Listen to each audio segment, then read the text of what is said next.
Hey everyone, I'm Ari. Welcome back to my channel, or welcome if this is your first time here. Today I want to talk to you a little bit about my reading stats for 2019. Obviously I didn't have a YouTube channel last year, but I did read books and I did post on Instagram, so I have some reading stats that might help you all understand what kind of books I read and what you should expect from me into 2020.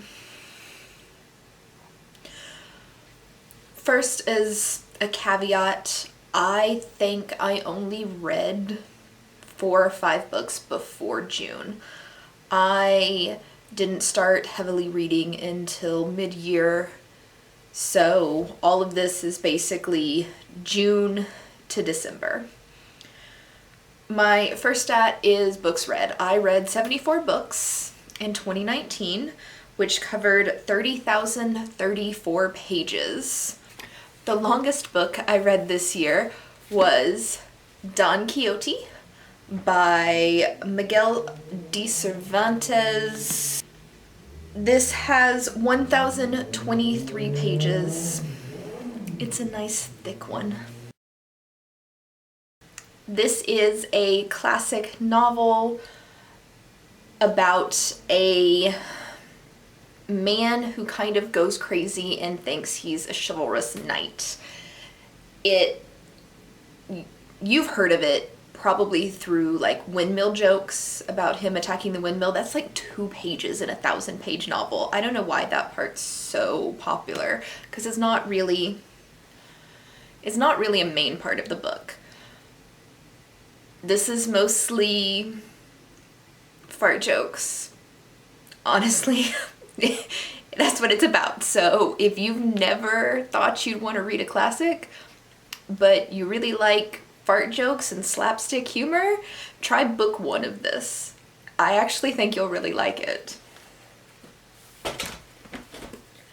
The shortest book that I read this year was The Little Prince by Antoine de Saint-Exupéry. I probably mispronounced his name. French is not my strong suit.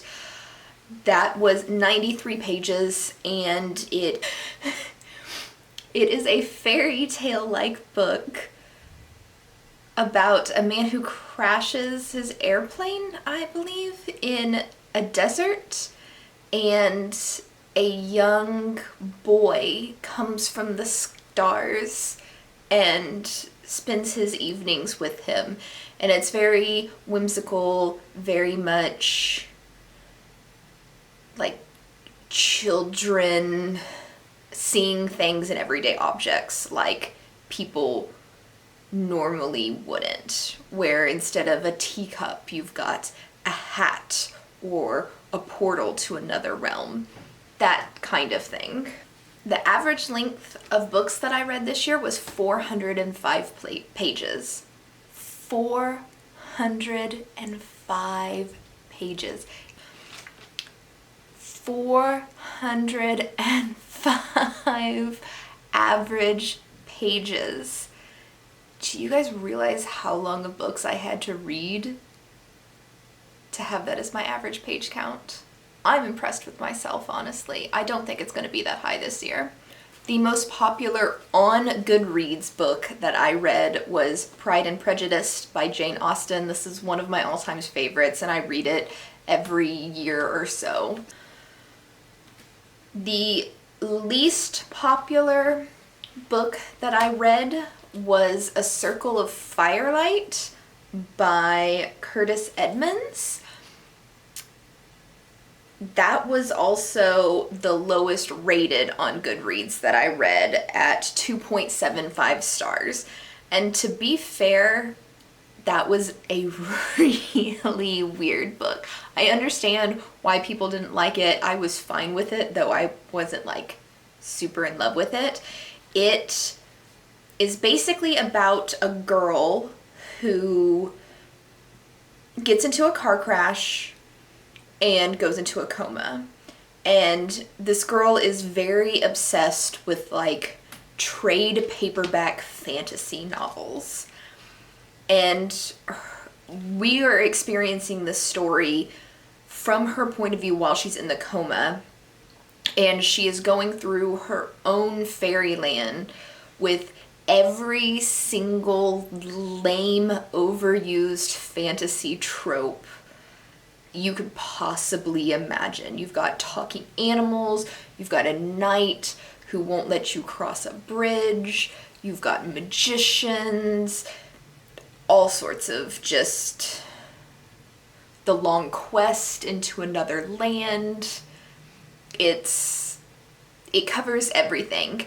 And the book tries to like, yeah, we know we're using all this tropes, ha ha ha. They try to be like lighthearted about it, but it's still using, like, it's self-aware, but it's still using all of the tropes that are so overused that no one cares about. Like, no matter how self-aware it is, it's not going to be good if it has nothing to it other than those overused tropes. So I understand why people didn't like it. I thought it was fine. I thought it was cute. Not good, but cute. And I think I gave it 3 stars. Now, the highest rated book on Goodreads, since we've covered the lowest rated before this, is Starsight by Brandon Sanderson. This is the second novel in the Skyward series for Brandon Sanderson. This is a young adult sci-fi series, and if you can't tell, it's really, really, really good. All of Goodreads says it is. You have to believe me. I really enjoyed this. There is a character in here called Doomslug, and if that doesn't make you want to read it, then there's no helping you at all. My average rating for books was 3.4 stars, which makes really good sense if you understand how I rate books. 3 is exactly middle ground. There's nothing really great about it, but there's nothing really wrong with it either. 3 is a book that I am probably not going to remember in 2 weeks to a month. I will have to look up my review every time somebody asks me about it. Now, 4 stars are books that I think are really good, but not great. Usually I remember a 4-star rated book if I go back to look at it, and then I'll remember it fondly. 5 stars, I almost never give 5 stars. I think out of 75 books, I gave 3 5 stars last year. And those are like new favorites. Like, these are books that I know I'm going to read over and over again for years to come. Now, on the other end of things, 2 stars are books that are bad. Like, I really did not like this book. If I remember what it's about in a few months looking back on it, it's going to be something that I remembered with a bad taste in my mouth. Like, oh yeah, I remember that book, I didn't like it. 1 star, you have to like morally offend me with your writing or the context of your book for me to give you a 1 star. I think I gave 2 books 1 stars last year. So a 3.4 in all of that context makes really good sense. I read slightly more books that I really liked. My favorite book of the year and one of my 5-star rated books is The Starless Sea by Erin Morgenstern. This is one of those fantasies where time doesn't make any sense. Nothing really makes sense, but then it all comes together beautifully at the end. And I really, really like books where you're confused reading it almost the entire time, but at the end, the author wraps everything up nicely in a perfect little bow, and everything is like, oh, I get it. I love going through the book and discovering and reading the like crossover where it's like it seems like it's multiple different stories and then figuring out how they all come together. If y'all know any books like that, let me know in the comments because I want to read so many more books like this.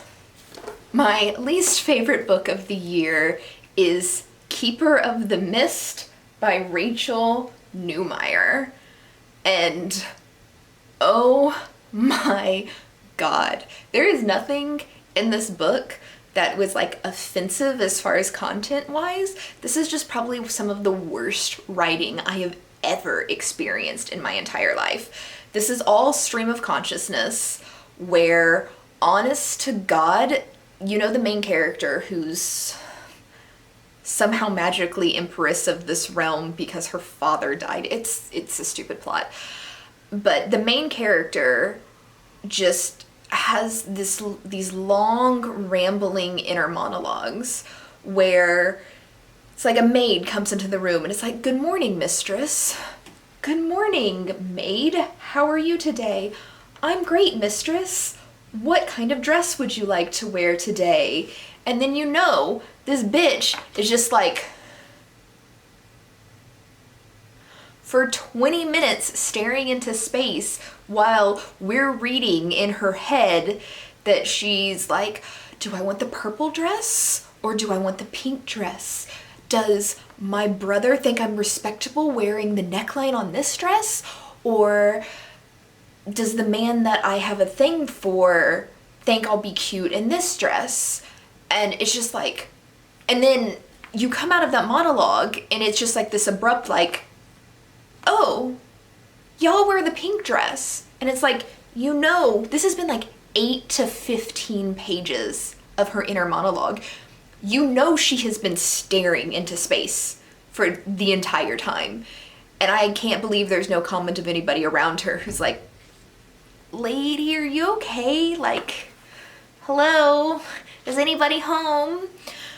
On top of the horrible stream of consciousness dialogue in this, the other main problem I have with this is all the characters are very flat. They're very two-dimensional with no personalities whatsoever. And the magic system and the plotting of the story makes absolutely no sense at all.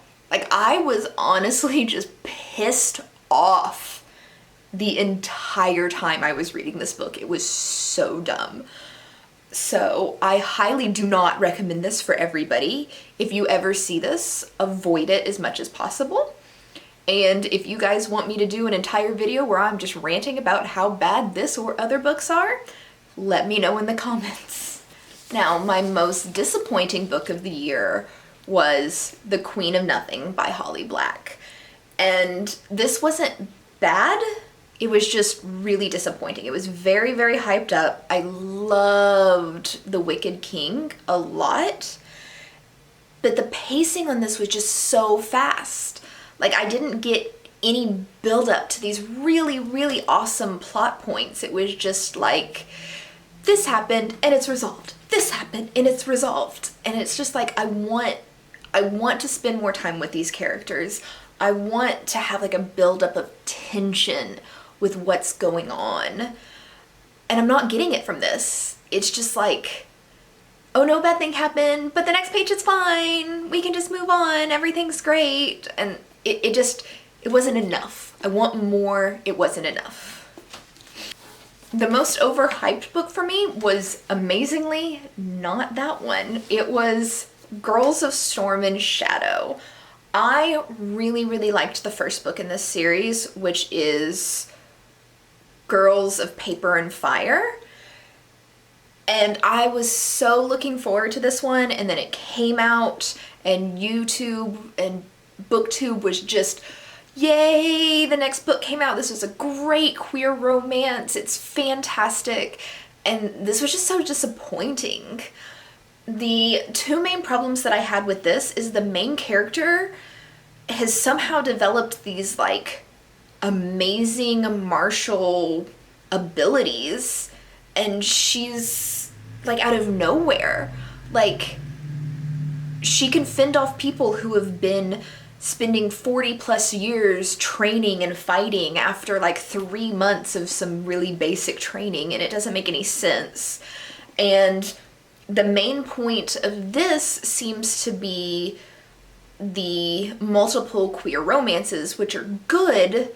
but not what I was looking for in the story. I'm looking for a fantasy fight between classes.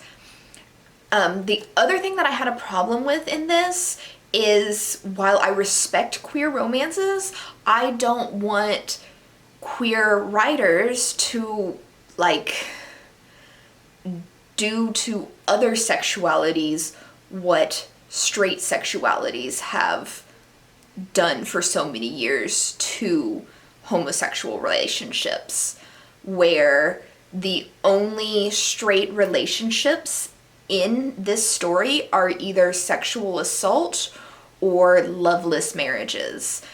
And equality is about accepting everybody for who they are. Like, love who you want. It's no one else's fucking business. But to turn around and say that there's something wrong with cis relationships just makes me like,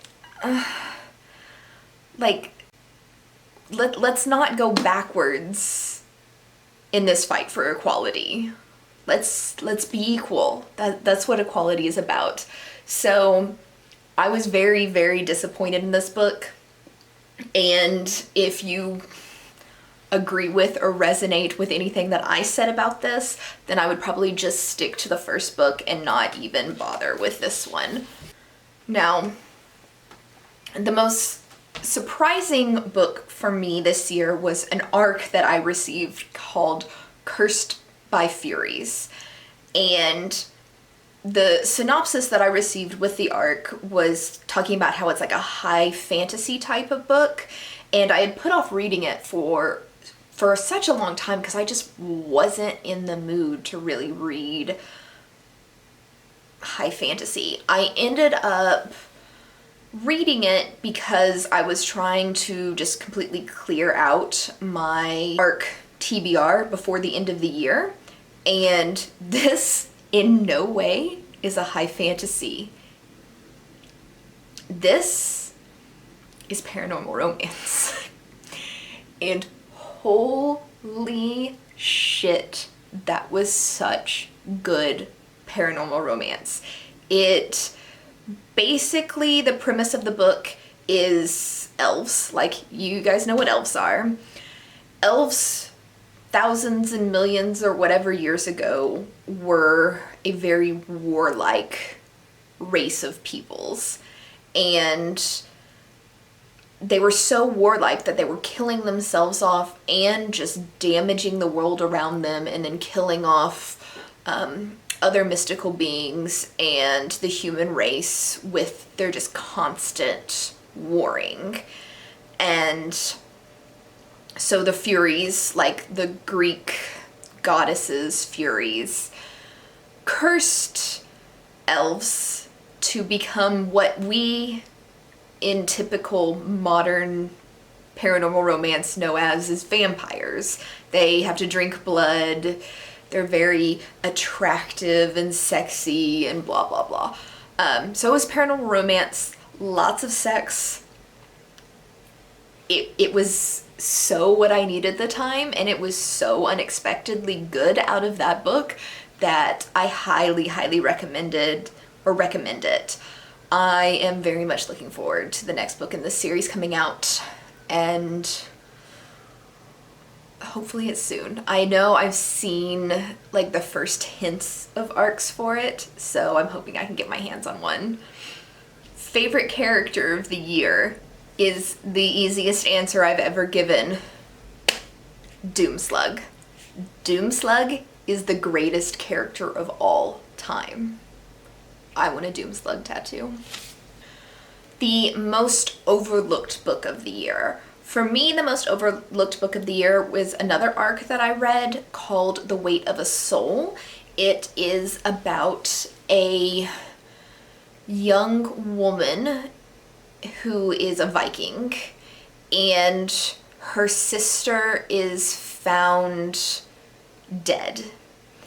And it's kind of her adventure going through the underworld and trying to get her sister's soul back, or to get her sister to come back alive, or to get her soul to Valhalla, because right now it's not in Valhalla, it's in the underworld. And there's kind of like a mystery in it, and then it's Vikings, which reading about Vikings always makes me happy.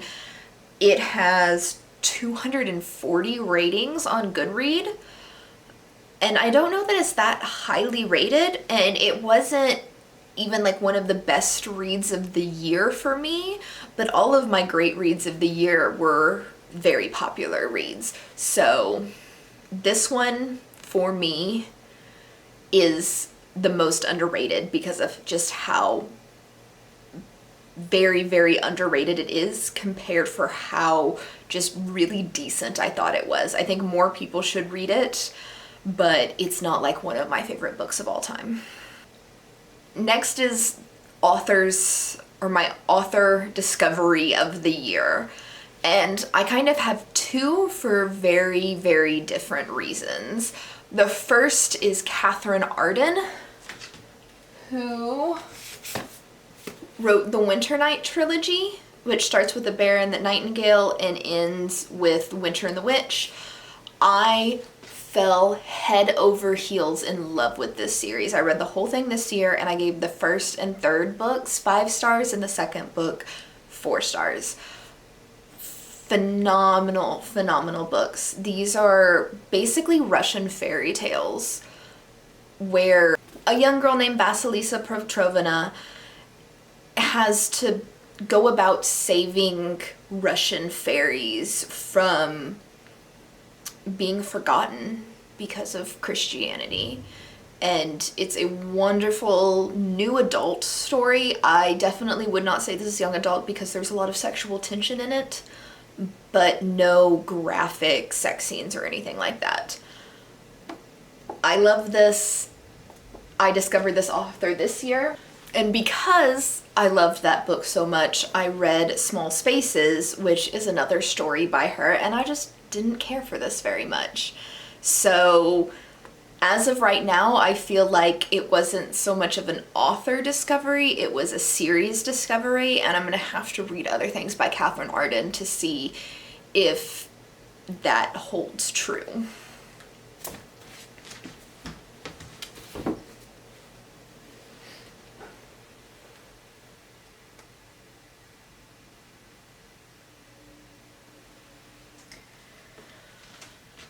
The other author discovery that I made this year is kind of the opposite. I read Middle Game by Seanan McGuire. Hey, editing me here to interrupt for a second. I realize that in the clip you're about to see, I call Seanan McGuire him like a bajillion times. I know Seanan McGuire is a woman. I have no idea why I called her him. I apologize. I know. I'm awful. And it was mediocre to me, but then I started hearing about his Wayward Children series, and I'm so intrigued by those series that, or by that series, that I really, really, really want to read it. It sounds exactly kind of the book up my alley, and I'm very, very much looking forward to reading that series. But I've only read one book by him, and I didn't particularly care for it. It was a firm 3 stars, where this is fine, but not a favorite. Now, my most read authors this year. I read 5 books by Victoria Aveyard, who wrote the Red Queen series. Now, to be fair, every book except for Warstorm was a reread. I just kind of forgot what happened in the series and I wanted to re-catch up. The 4 main books in the series, and then the novella, or 2 novellas that's like the prequel to the series. So, reread, but I still did read 5 of her books this year.